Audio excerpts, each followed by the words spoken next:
Gone with the Wynns loses a pet, and Badge, yet again, helps somebody out.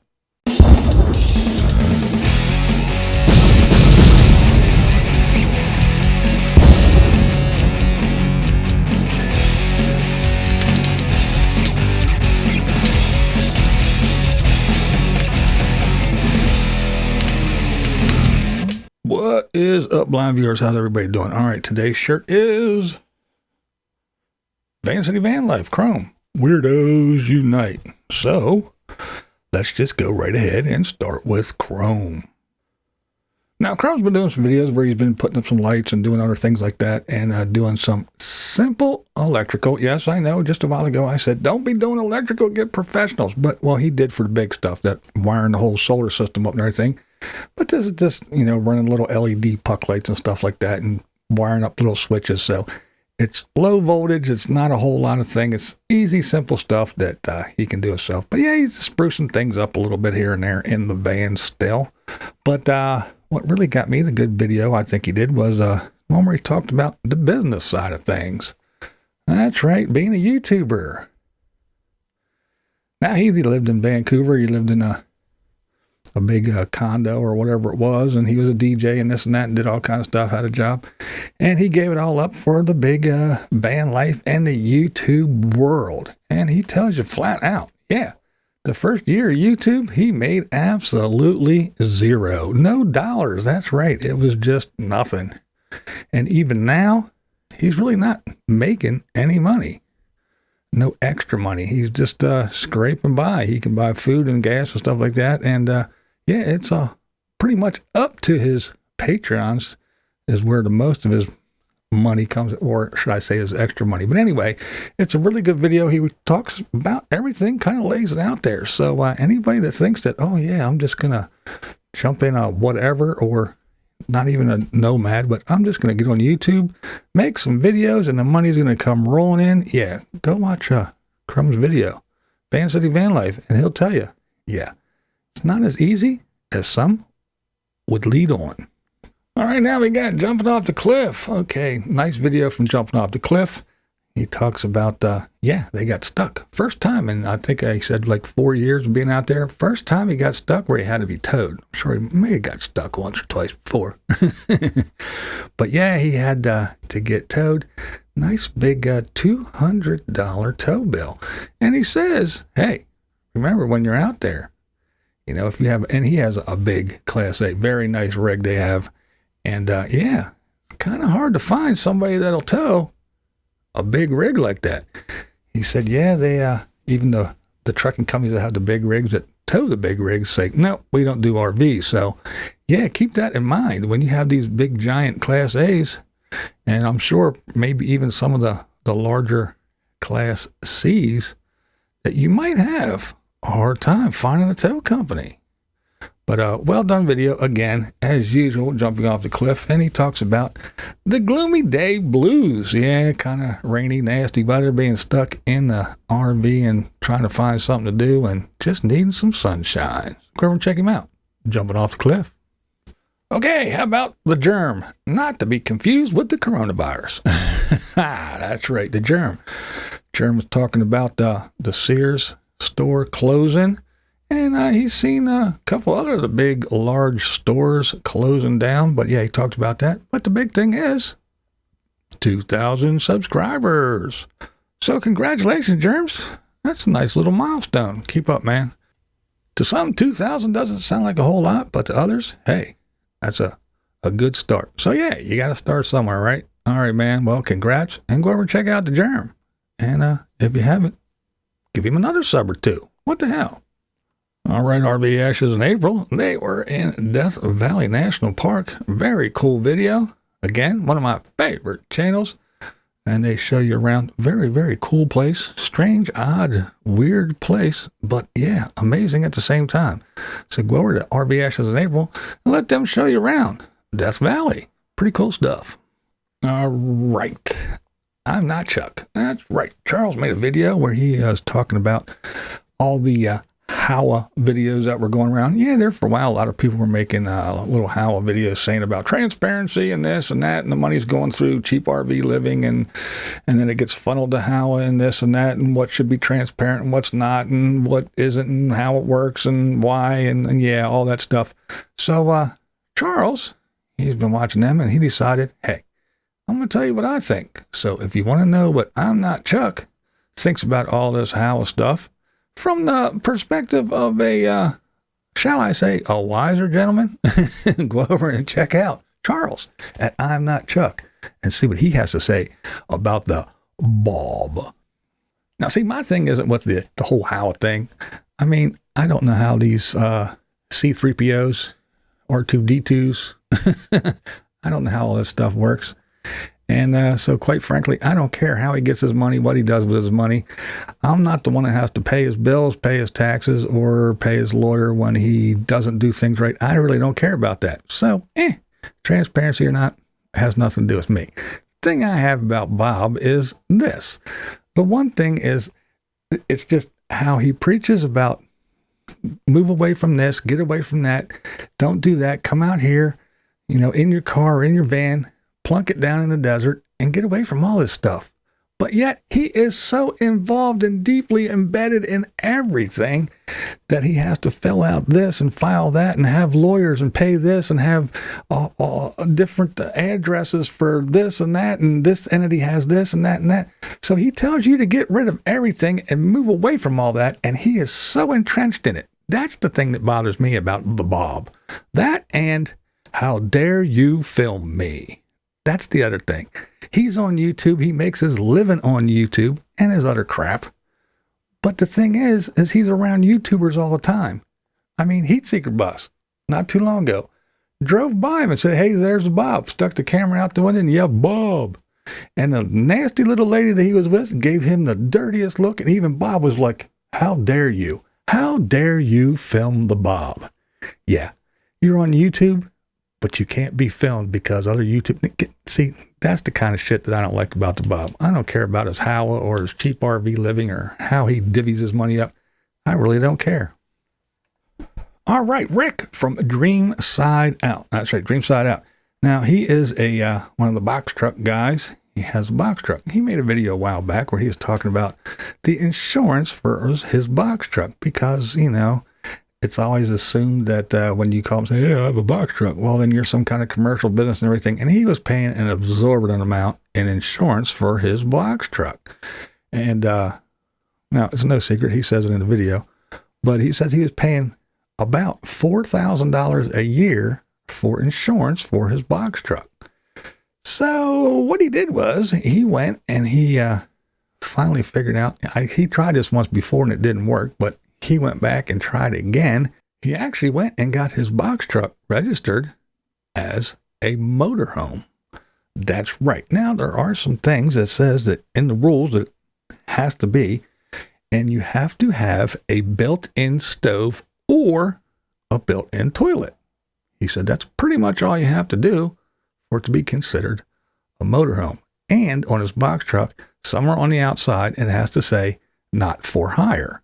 Well, doing all that and then calling several insurance companies again, kept getting turned down because they want to insure a motorhome that wasn't from the manufacturer, i.e. something that you built, a home-built one.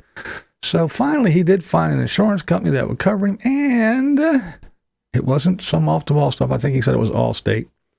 But he saved himself $3,000. So now instead of paying $4,000 a year, he's only paying around $1,000, which isn't bad because that's probably about what I pay for my car.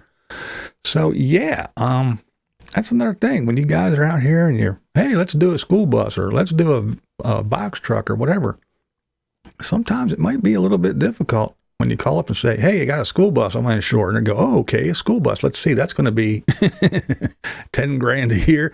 No.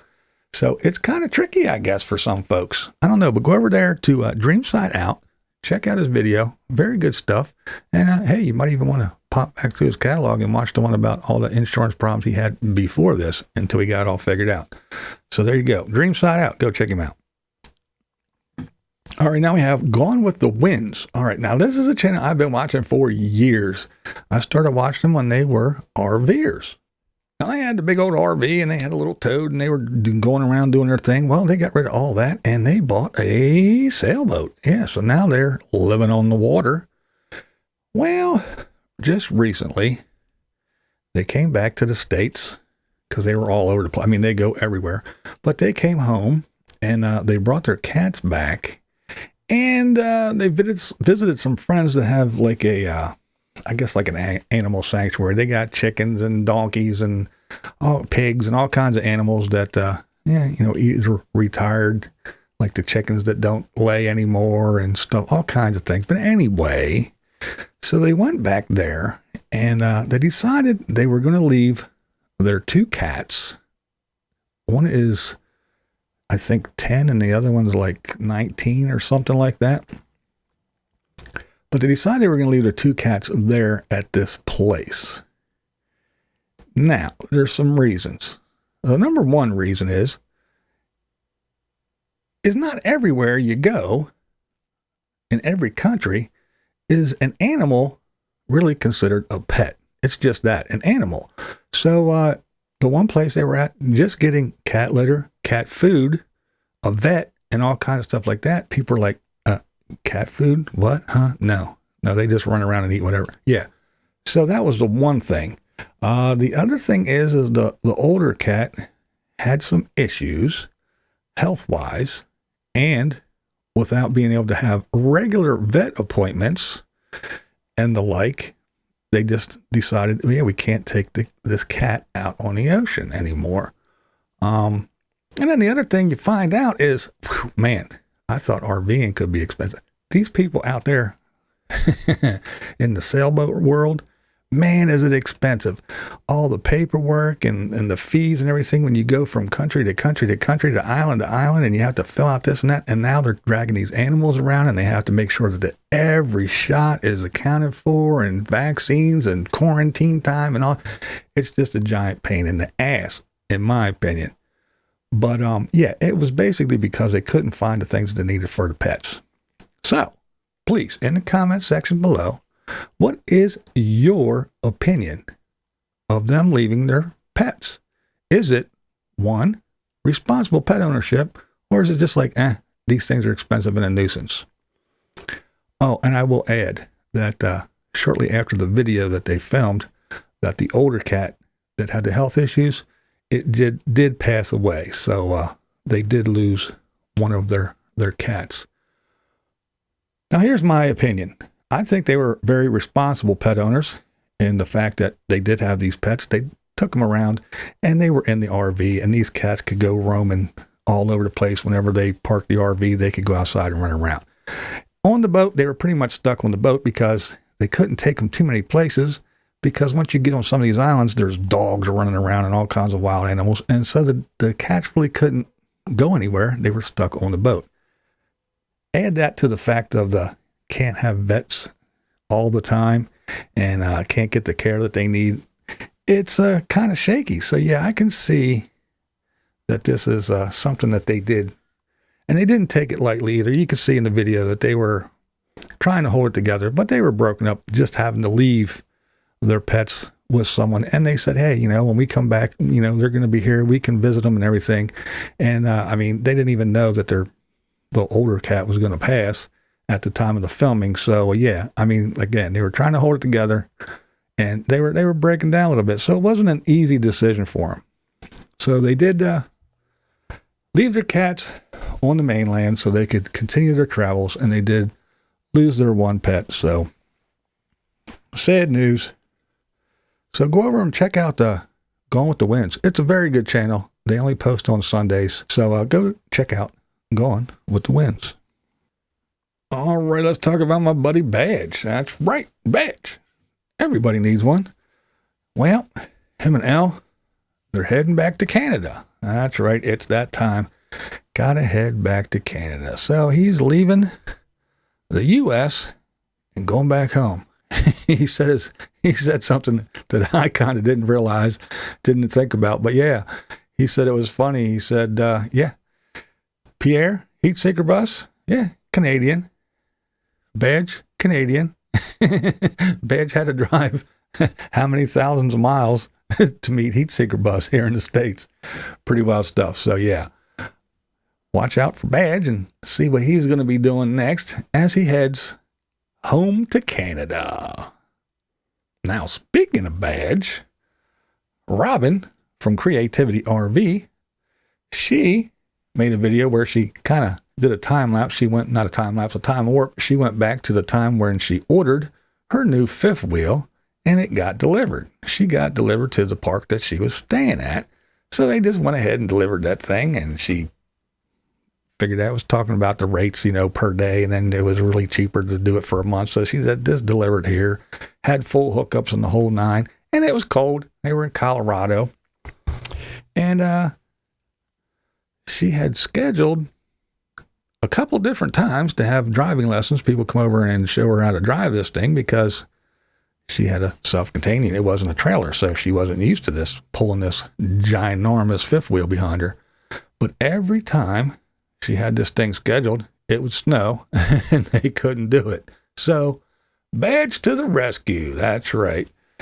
Our buddy Badge, he showed up, got everything hooked up, worked out, and showed her the ropes and got her out of the snow. They kind of did it in a quickness, in a hurry, because more snow was coming, so they wanted to beat the weather. And hey, the guy's from Canada, so he's used to the snow. So they got on out of there, and he was showing her the ropes, but at the end of the video, it got cut. Next video is going to be where she climbs behind the wheel, and good old Badge is going to be the driving instructor. So go over to Creativity RV and see her and Badge getting all hooked up and ready to go. And stay tuned for the next one where she gets behind the wheel and does her thing. Now, speaking of Badge, remember, he's doing that hero soap thing. So go on over and buy some soap from Badge if you haven't already. And if you haven't, you like the soap, buy some more from him. What the hell? But I just want to say Badge is a very cool guy. And since I met him, we have become pretty good friends. And hey, Badge, you didn't even have to fix anything for me, buddy. So all you people that do rely on him and get him to fix your shit all the time, buy some damn soap. Going over to Badge. He'll tell you where to click, how to do it, and get some hero soap from the Hero Soap Company through Badge. All right, we got RV Rebel Girl. That's right. The other Carolyn, she was jamming. That's right. She went and listened to some bluegrass music, a little bluegrass jam, and she took us along. So if you want to hear some bluegrass, some good old boys on their fiddles and banjos and whatnot, go on over to RV Rebel Girl. She takes us along for the little concert. All right, let's talk about my favorite cooking channels. And what we got going on here at the cooking channels, we got Yo-Yo Max. That's right, it's time for Yo-Yo Max 12. She made the king cake for Mardi Gras. That's right. Oh, man, the king cakes, those things they're fun and they're good. They're all nice and brightly colored and oh, so yummy. Got that little toy stuffed inside. Yeah, go on over to Yo-Yo Max and see how to make the old Mardi Gras king cake. Then Chef, that's right, the insane one, that wacky old insane chef, he made some homemade beef pot pie. So he'll show you how to do that. Gotta love a good beef pot pie. And then Helga from Helga's Pennsylvania Cooking. She shows you how to make a cheap, quick, easy homemade pizza. Come on, who doesn't like pizza? I love pizza. I could eat pizza every day, all day. I could literally eat pizza 3 times a day, every day. I love pizza. And Mrs. BV and I, we always make up. We don't do it as much anymore, but we make our own pizzas too. It's so cheap. I mean, why go spend 10, 15, 20 bucks on a damn pizza? It costs like, what? I think it's like under $3 to make a damn pizza. But go over to Helga. She shows you how she does hers. I mean, from the dough on up. None of this store-bought stuff, buying the dough and unroll. Nope, she makes the dough and everything. So go over to Helga's PA Cooking. See how to make a pizza. All right, that's all the cooking, folks. Now what are we going to talk about? How about RV Joey? Remember RV Joey? Yeah, you know, she was gone for, what, a year or so? And she came back and she gave us all kinds of promises. And she was telling us, oh, I'm going to do this and I'm going to do that. And I'm going to edit. I got videos. I got all kinds of videos that I didn't even do yet. And I got them all stacked up. And I'm going to be here. I'm here. Look at me. And what did she do? She made, what, 2 videos? And now she's gone again. Been 3 weeks, almost a month or so. And she disappeared already. So there we go. RV Joey flaked out again. I don't know, man. She is one interesting chick. Interesting. Is that a good word? Yeah, I'll keep it at that. She's interesting. But yeah, I don't know, man. We'll see what happens. If she makes a comeback again or not, or if it's another year till we see her. Who knows? You can never tell with RV Joey. Yeah, I guess Living Free Mike must be down on his luck and needs some money because he did a live stream. And you know, when Mike does a live stream, that means only one thing. He needs money. It's the only time he does live streams is when he's begging. He'll be in your face. Give me money. I want money. Give me money. And this was no exception. First of all, it was a mess. There was all kinds of slapback and relay, reverb, slapbacky, repeated stuff all over. It was a horrible, horrible thing. It was a mess. You'd think somebody that did, you know, live streams how many times now? But yeah, it was a disaster. But yeah, then he was just all about money, money, money. If I don't get money, I'm getting off here. I'm here to make this much money. It was all about money. So if you don't know, if you see Living Free is live, that only means one thing. He wants your damn money. All right, let's wrap this one up with a new channel. This is a new channel I found, and I have been watching, and I have actually been binge watching. This shit is hilarious. It's called a GT Ogre. All right, now, this channel is, if you are into true reality, being a snoop and everything, this is hilarious. All right, it is a parking lot in Dallas, Texas. It's a business, and they have cameras all around the place. Now, around this business is 2 giant venues, nightclubs, where they have bands and all kinds of other entertainment. And there's a whole bunch of restaurants and everything else around. So the nighttime comes, everybody's running around, and they park in the lot. Now, there is at least, I don't know, probably close to a dozen signs that say no parking and everything.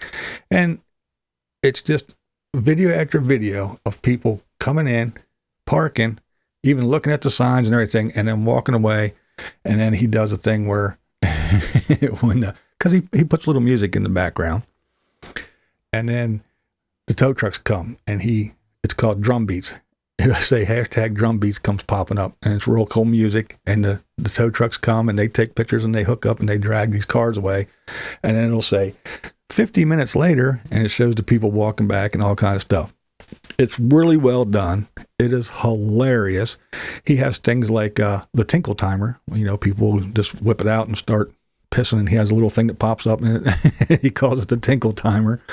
He has little sound effects for everything. I mean, when people get out of their cars, he has these little sound effects that are their door opening and closing. And, you know, when girls are scritching up their pants and trying to fix themselves to go into the club, he has little sound effects. It's really good. It is great. You got the little people on scooters. He has little sound effects when they go buzzing. It is hilarious. It's very well done. It's well put together, and you get to look into these people who just blatantly ignore every warning sign and then come out and flip out when their shit is towed. It's really funny stuff. Don't take my word for it, though. Go over and check it out. GT Ogre. Good stuff. It's amazing. All right, I know this was a little bit long, but I had a lot of stuff I wanted to get through real quick, so I hope you enjoyed it. Come back on and check out BlindViews, because you never know what the hell I'm going to talk about next. Let's wrap this up. This is BlindViews, and this is the way we see it. What we do here is go back.